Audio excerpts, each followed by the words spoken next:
Do I hear a good morning also? Okay. Before I start with the opening statement, may I call on the conference secretariat to give the safety briefings. Ron? Good morning, Your Excellencies, ladies and gentlemen. We are at Hall D, ground floor of the Iloilo Convention Center, Iloilo City. For our safety, there are two main doors in this hall and 4 emergency exits in this floor, as shown in the diagram. In case of emergency, we advise everyone to keep calm as security personnel shall escort you to the safe areas. For our convenience, the restrooms are located outside this hall near the emergency exit. Thank you and have a good day. Thank you, Ron. Fellow SOCA leaders, the ASEAN Secretariat, ladies and gentlemen, good morning. We are happy to welcome the ASEAN delegations led by the SOCA leaders to this 22nd SOCA meeting in the City of Smiles, Iloilo City. The Philippines is honored to assume the chairpersonship of the ASEAN on the occasion of its 50th or Golden Founding Anniversary. At this point, I would like to take the opportunity to thank the Lao People's Democratic Republic for the excellent chairmanship of the ASEAN in 2016. Likewise, acknowledging Singapore as the vice chair this year. I am also proud to acknowledge my co-Philippine ASCC committee focal persons who are at the back. I may not be able to call them by their names one by one or by the agencies, but may I just request them to stand for them to be acknowledged?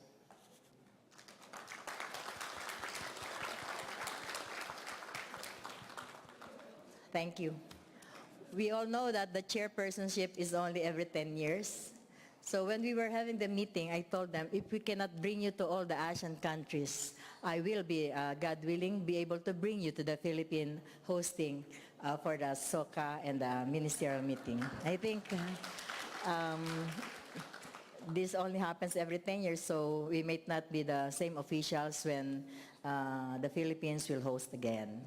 So I'm proud that we are able to host this with the able support of our National Organizing Committee and my Philippine ASCC team.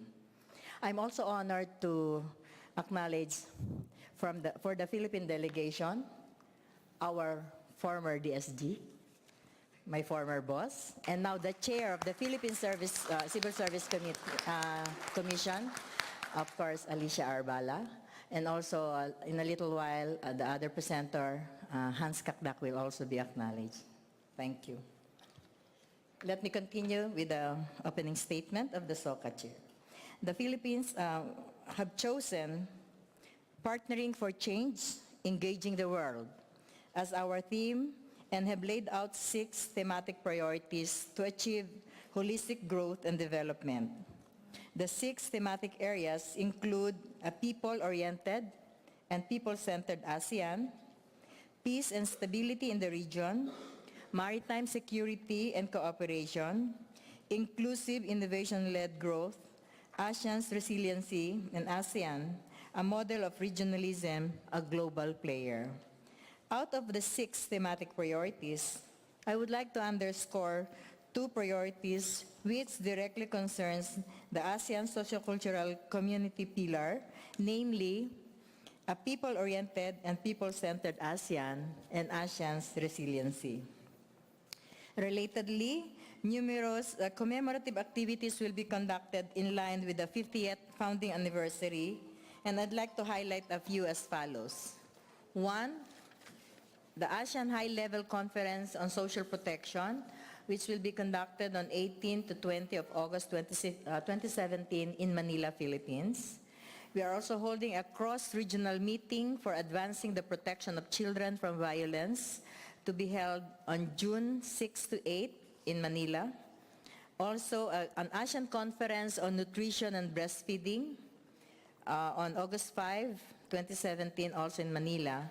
And the Traditional Medicine Conference, milestone achievements to be held in September 2017 in Manila.